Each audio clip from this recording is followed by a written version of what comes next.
South African President Jacob Zuma called for unity in his State of the Nation address. As for the state of the South African Parliament when he spoke, it wasn't merely disunity. Whether you want to call it a ruckus or a melee, fisticuffs, it was an outright brawl.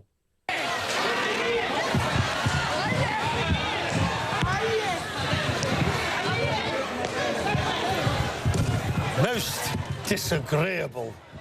Now, the economic freedom fighters, whose members all turned up dressed in red, but if you look, it's the Reds and the Whites both going at it.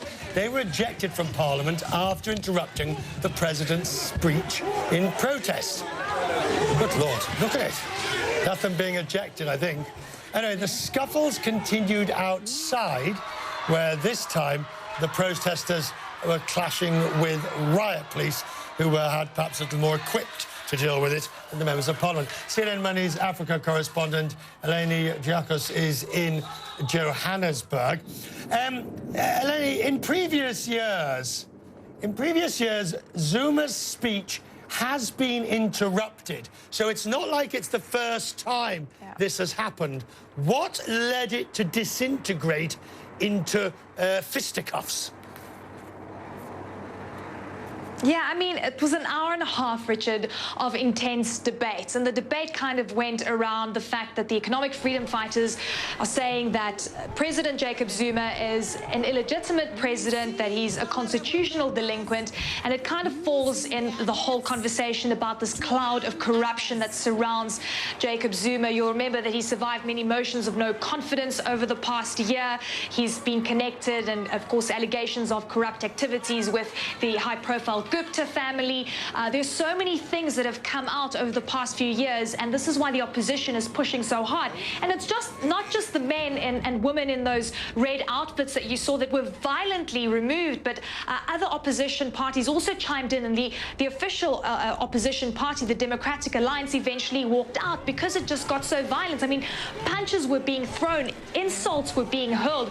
It's like nothing we've seen before. And yes, we've seen violence breaking out in the past few years, but this has been pretty unprecedented. And of course, the military being deployed, 440 soldiers standing by to restore law and order, was a pretty strong message also given through by Jacob Zuma.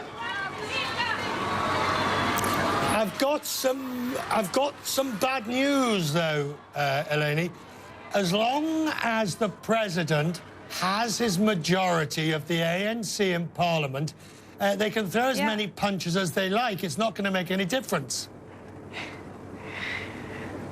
It won't make any difference, and this is why he's been able to survive for so long, despite the fact that the electorate is actually unhappy. We saw that coming through with the local government elections where the ANC lost key municipalities. We're seeing that through protest action, calls for him to step down, the hashtag Zuma must fall, the general, worry about the economy, unemployment sitting at a high that we haven't seen since 2003 of 27%, growth very close to 0%. As well. So there's drama that's happening on the ground. People are speaking up about it, but the ANC majority is, of course, keeping him in power at this point.